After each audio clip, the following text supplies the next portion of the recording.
Hey guys, welcome back to another video. And today we will gonna discuss about the true false not given. As many of the students find it difficult to solve the true false not given. Basically they can give answer about true, but they have a confusion between false and not given. Okay, so this is the test number 3 from Cambridge, book number 15. So let's get started. Alright, so the first one is on leaving school, Moore did what his father wanted him to do. Basically जब भी हम true false not given करते हैं तो try करो कि आप statement को पढ़कर उसे अपनी नेटिव लैंग्वेज में कन्वर्ट कर लो। इससे क्या होगा कि आप स्टेटमेंट को डीपली अंडरस्टैंड कर लोगे। जैसे कोई पंजाब से है तो ट्राई करो आप उसे पंजाबी में ट्रांसफ़र कर लो। अगर कोई किसी और स्टेट से है तो कोशिश करो कि उसे आप अपनी नेटिव लैंग्वेज में ट्रांसफ़र कर लो। ऑलराइट, सो उन्होंने कहा कि अपना स्कूल छोड़ने के बाद मोर ने वही किया जो उसके फादर चाहते थे। तो हम इसे ट्राई करेंगे कि पीछे ढूंढते हैं। तो जैसे कि ट्रू फॉल्स नॉट गिवन हमें स्टार्टिंग में आए तो इसके बहुत ज़्यादा चांसेस है कि इसके आंसर्स भी हमें स्टार्टिंग के पैराग्राफ्स में ही मिलेंगे। अगर लास्ट में होते तो लास्ट में हमें मिलते इसके आंसर्स। तो ट्राई करते हैं कि उसके फादर और मोर की जहाँ पे बात हुई होगी वहीं से हमारा फर्स्ट आंसर हमें वहाँ पे फाइंड आउट होगा, हमें मिलेगा। Henry more was born in Castleford, a small town near the Leeds in the north of England. He was seventh child of Raymond Moore and his wife Mary Baker. He studied at Castleford Grammar School from 1909 to 1915 where his early interest in art was encouraged by his teacher Alice.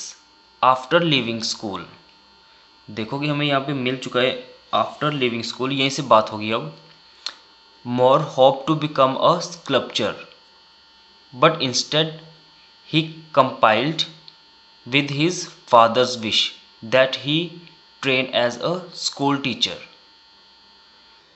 यहाँ पे इसका कोशिश करेंगे हम, यहीं से दोबारा फिर पढ़ते हैं। आफ्टर लिविंग स्कूल, स्कूल छोड़ने के बाद मोर ने वही किया।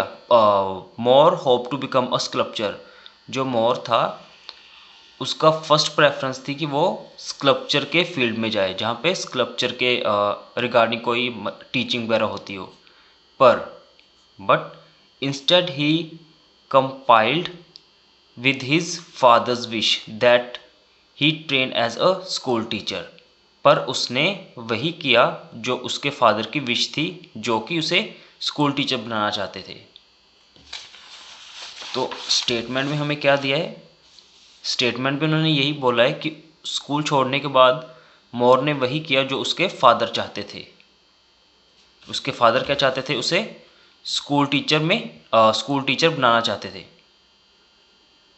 ठीक है, तो इसका आंसर है ट्रू। बेसिकली इन्होंने क्लियरली मेंशन किया हुआ है यहाँ पे।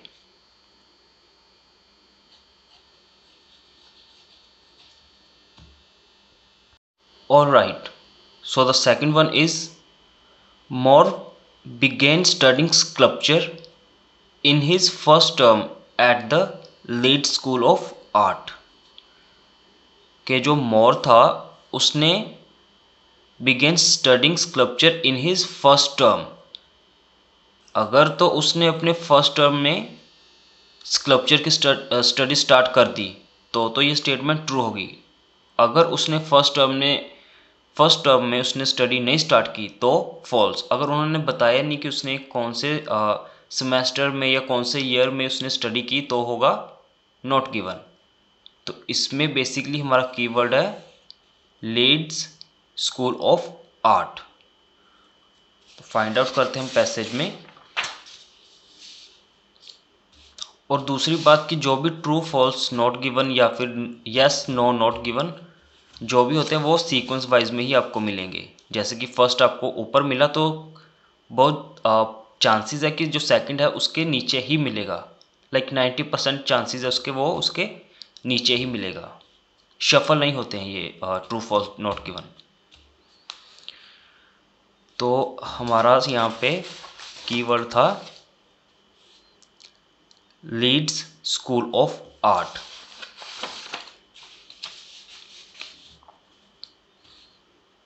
After the war Moore enrolled at Leeds School of Art. So ये रहा हमारा कीवर्ड, और इसके आगे ही बात करेंगे वो। Where he studied for 2 years, जहाँ पे उसने स्टडी की 2 साल के लिए। In his first year he spend most of his time in drawing. First year में उसने अपना ज़्यादातर टाइम अपना ड्राइंग में ही यूज़ किया। Although he wanted to study sculpture, no teacher was appointed until his next year. Although he wanted to study sculpture, वो sculpture की study करना चाहता था, पर कोई भी टीचर अपॉइंटेड ही नहीं हुआ उसे सेकंड ईयर तक। अगर उसे कोई टीचर सेकंड ईयर तक अपॉइंटेड नहीं हुआ तो उसने फर्स्ट टर्म में कैसे कर ली? फर्स्ट टर्म में तो उसने सिर्फ ड्राइंग ही की थी। यहाँ पे उन्होंने मेंशन भी किया clearly, he spend most of his time drawing in his first year. उसने पहले साल में सिर्फ ड्राइंग ही की, हालांकि वो स्कल्पचर की करना चाहता था स्टडी, पर कोई टीचर नहीं था वहाँ पे, सेकंड ईयर तक नहीं था। तो उसमें पीछे में यहाँ पे उन्होंने बताया कि उसने फर्स्ट ईयर में ही स्कल्पचर की स्टडी कर ली थी, पर यहाँ पे फर्स्ट ईयर में पीछे में बताया कि फर्स्ट ईयर में हमें कि जो मोर था उसने फर्स्ट ईयर में सिर्फ ड्राइंग की ही स्टडी की थी। तो ये कॉन्ट्राडिक्ट हो रही है। यहाँ पे इन्होंने बताया कि उसने फर्स्ट ईयर में स्कल्पचर की है, और वहाँ पे उसने बताया कि उसने फर्स्ट ईयर में ड्राइंग की। तो ये रहा हमारा false. Alright, so the third one is when Moore started at Royal College of Art, its reputation for teaching sculpture was excellent. कि जब मोर ने रॉयल कॉलेज ऑफ आर्ट में स्टार्ट किया तो उस कॉलेज की जो रेपुटेशन थी टीचिंग के, टीचिंग स्कल्पचर वॉज एक्सीलेंट, कि जो उस कॉलेज की रेपुटेशन थी टीचिंग करने के लिए स्कल्पचर की वो एक्सीलेंट थी। तो हम अब पीछे ट्राई करेंगे कि उसमें पीछे पैसेज में क्या बताया है। सो हमें सेकंड मिला था यहाँ पे, at the end of year, he passed the sculpture examination and was awarded a scholarship to the Royal College of Art in London. So ये रहा हमारे पास clue word, Royal College of Art. इसके आगे कंटिन्यू करते हैं। इन सितंबर 1921 he moved to London and began 3 years of advanced study in sculpture. यहाँ पे तो हमें कुछ नहीं इसके बारे में उन्होंने बताया नहीं, उसकी टीचिंग कैसी थी कैसी नहीं थी। तो कैरी ऑन करते हैं आगे। Alongside the instruction he received at Royal College, Moore visited many of the London museum, particularly the British Museum, which had a wide range which had a wide ranging collection of ancient sculpture. यहाँ पे next बात होनी शुरू हो गई कि जब वो इंग्लैंड में ब्रिटिश में ब्रिटिश म्यूज़ियम में गया था तो उसने क्या क्या देखा। तो बेसिकली यही है हमारे यहाँ पे answer. At the end of the year he pass the sculpture examination and was awarded a scholarship to the Royal College of Art in London. In September 1921, he moved to London and began 3 years of advanced study in sculpture. So basically इन्होंने यहाँ पे कुछ बताया नहीं उसके बारे में कि उसने जब रॉयल कॉलेज में स्टार्ट किया था तो उसकी रेपुटेशन कैसी थी टीचिंग में स्कल्पचर की, एक्सीलेंट थी या जो भी थी। उन्होंने कोई बात ही नहीं की इसके बारे में। This is not given.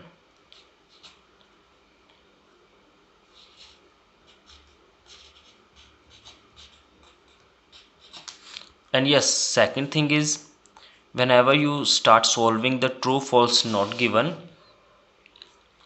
try to read the instruction. Sometimes they mention yes, no, not given, and sometimes true, false, not given. So try to give your answer in the same which they have mentioned in the statement, and also try to write in capital letters. I have written a small letters, but you try to write in capital letters. Alright, so the fourth one is, More became aware of ancient sculpture as a result of visiting London Museum. कि जो Moore था वो और ज़्यादा aware हो गया ancient sculpture के बारे में as a result of visiting London, जब वो लंदन गया था। जब मोर लंदन गया था तो वो एंशंट स्कल्पचर के रिलेटेड और ज़्यादा अवेयर हो गया था, उसे एंशंट स्कल्पचर के बारे में और ज़्यादा जानकारी मिली। तो पीछे फाइंड आउट करते हैं। सो हमने यहाँ पे पढ़ा था म्यूजियम ब्रिटिश, ये रहा। Alongside the instruction he received at Royal College, More visited many of the London Museum, particularly the British Museum, which had a wide-ranging collection of ancient sculpture. During these visits, he discovered the power and beauty of ancient Egyptian and African sculpture. As he became increasingly interested in these primitive form of art, he turned away from European sculpture tradition. So basically यहाँ पे उन्होंने बात की है, More visited many of the London Museum. More काफ़ी London museum में गया, particularly British Museum, which had a wide-ranging collection of ancient sculpture, जहाँ पे ancient स्कल्पचर की काफ़ी ज़्यादा रेंज थी।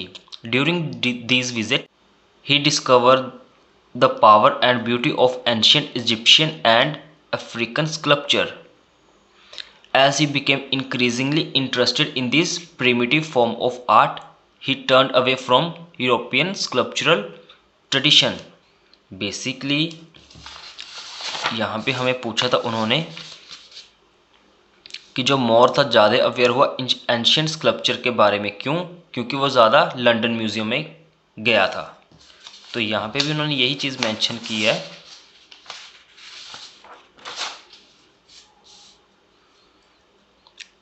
As he became increasingly interested in these primitive form of art, he turned away from the European sculpture tradition. क्यों उसे interest ज़्यादा हुआ? क्योंकि ड्यूरिंग दीज विजिट्स, कि उसे काफ़ी टाइम वो वहाँ पे विजिट किया था उसने, he discover the power and the beauty of ancient Egyptian and African sculpture. So basically वो ज़्यादा टाइम वहाँ पे गया था और उसकी जो इंटरेस्ट था उनके बारे में, किनके बारे में? Ancient Egyptian and African sculpture के बारे में ज़्यादा इंक्रीज़ हुआ। उन्हें यहाँ पे मेंशन किया है कि यहाँ पे हाँ कि वो उसका जो यूरोपियन स्कल्पचरल ट्रेडिशन था उससे उसका थोड़ा दूर हो गया इंटरेस्ट, बट उन्होंने बेसिकली बात तो उन्होंने इसी की है ना, एंशियंट स्कल्पचर की। तो एंशियंट स्कल्पचर वहाँ पे मेंशन किया है पीछे। ट्रू।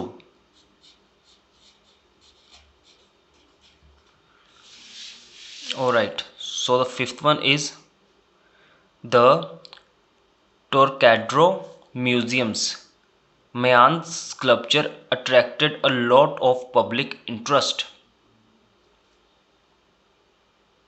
कि हमारा यहाँ पे क्लू वर्ड है द टोरकैड्रो म्यूज़ियम।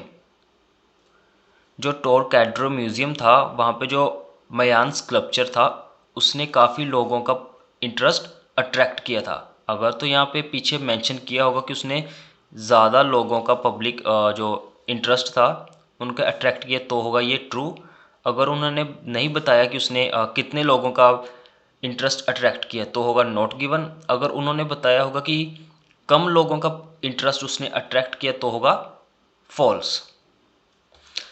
फाइंड आउट करते हैं पीछे।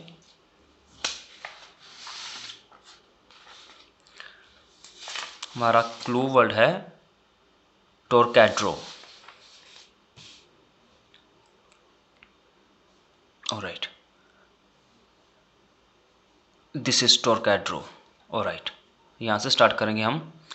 When he visited the Trocadero museum in Paris, he was impressed by the cast of Mayan sculpture of the rain spirit. It was a male reclining figure with its knee drawn up together and its head at the right angle to its body. Moore became fascinated with this stone sculpture, which he thought had a power and originality that no other stone sculpture possessed. यहाँ पे इन्होंने बात की है, मोर की यहाँ पे बात स्टार्ट हो गई है यहाँ से। He himself started craving a variety of subject in stone, including depiction of reclining women, mother and child groups as mask. So basically यहाँ पे इन्होंने यहाँ पे बात हुई है मोर की, तो हमारा आंसर यहाँ से लेकर इसके बीच में है। क्वेश्चन था हमारा कि जो टोरकैड्रो म्यूजियम था वहाँ पे जो मयान की स्कल्पचर थे उसने काफ़ी लोगों का इंटरेस्ट अट्रैक्ट किया था।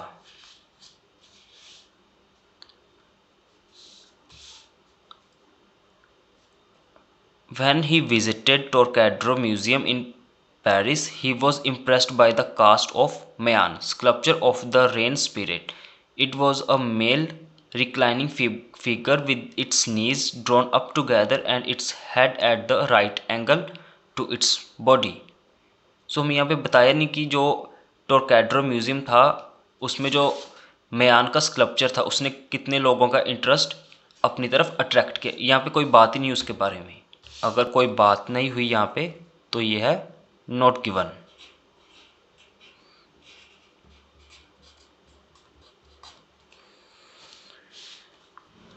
All right, so the sixth one is Moore thought the Mayan sculpture was similar in certain respect to other stone sculpture. कि जो मोर था उसे लगा कि जो मयान का स्कल्पचर है वो सिमिलर है अदर स्टोन के स्कल्पचर से, तो ये होगा ट्रू। अगर उन्होंने बताया होगा कि जो मयान का स्कल्पचर है वो सिमिलर नहीं है बाकी स्टोन से, तो ये होगा फॉल्स। अगर उन्होंने नहीं बात की हुई इसके बारे में कि जो उसका जो मयान का स्कल्पचर था वो बाकी स्टोन के स्कल्पचर से अलग था या नहीं था, अगर इसके बारे में कोई बात नहीं हुई तो ये होगा not given.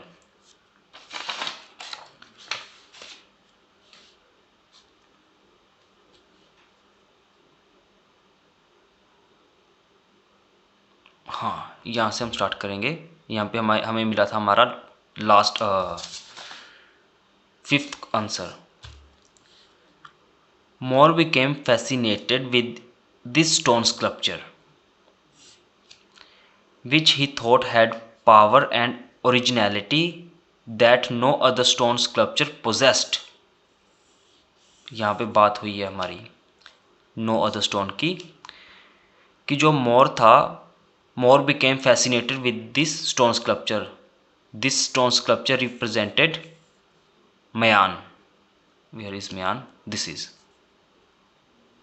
This stone sculpture refer to Mayan. कि जो मोर था वो फैसिनेटेड हो गया मयान के स्कल्पचर से, which he thought had a power and originality, कि जो उसे लगा कि हाँ भाई इसमें ओरिजिनलिटी है इस वाले स्कल्पचर में, जो कि किसी और स्कल्पचर में नहीं है, कि जो कोई और स्कल्पचर वो पोजेस नहीं करता सेम सिमिलैरिटीज़ या ओरिजिनलिटीज़ जो कि मयान के स्कल्पचर में है। तो कि जो अदर स्टोन स्कल्पचर थे उनके पास ऐसी चीज़ नहीं थी जो मयान स्कल्पचर में थी। क्या थे मयान स्कल्पचर में?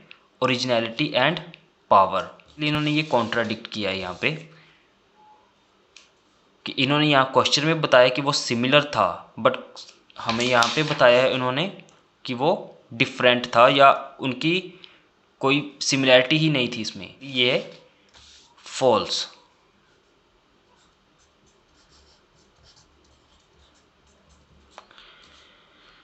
Alright, so seventh one is the artist who belonged to Unit 1 wanted to make a modern art and architecture more popular। कि जो आर्टिस्ट थे यूनिट 1 के, वो चाहते थे कि जो मॉडर्न आर्ट और आर्किटेक्चर है वो उसे ज़्यादा पॉपुलर करें, उसे ज़्यादा फेमस करें। वो ये चाहते थे जो कि यूनिट 1 के आर्टिस्ट थे।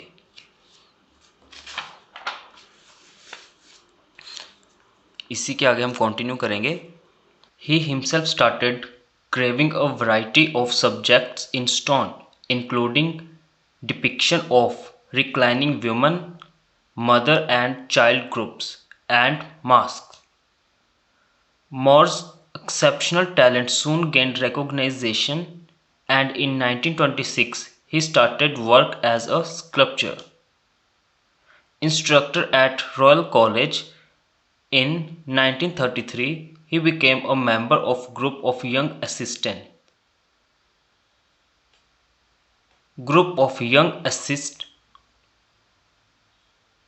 He became a member of group of fuck. In 1933, he became a member of a group of young artists called One Unit. तो हमें यहाँ पे वन यूनिट उन्होंने जो क्लू वर्ड था यहाँ पे मैंशनड है। कंटिन्यू करते हैं आगे। The aim of the group was to convince the English people of the merits of the emerging international movement in modern art and architecture. कि उनका बेसिक एम क्या था? उनका बेसिक एम था कि जो इंग्लिश पीपल थे, इंग्लिश पब्लिक थी, उन्हें कन्विंस करना। किस लिए? उन्हें मेरिट्स बताना था उनका बेसिक एम, कि अगर वो मर्ज करेंगे इंटरनेशनल मूवमेंट को इन मॉडर्न आर्ट एंड आर्किटेक्चर, जिससे क्या होगा कि जो पॉपुलैरिटी थी मॉडर्न आर्ट और आर्किटेक्चर की, वो इमर्ज हो जाएगी इंटरनेशनल मूवमेंट में।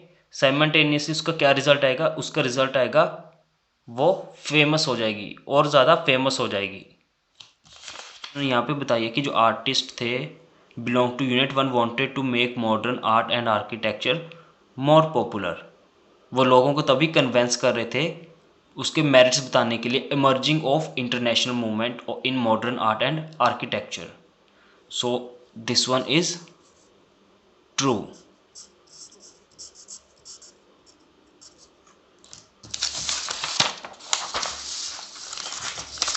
So these are your true false not given. Hope so you understand true false not given. And if you want more videos, do comment, share with your friends, and subscribe this channel for more videos. Thank you. And we will continue this reading in next video. Thank you.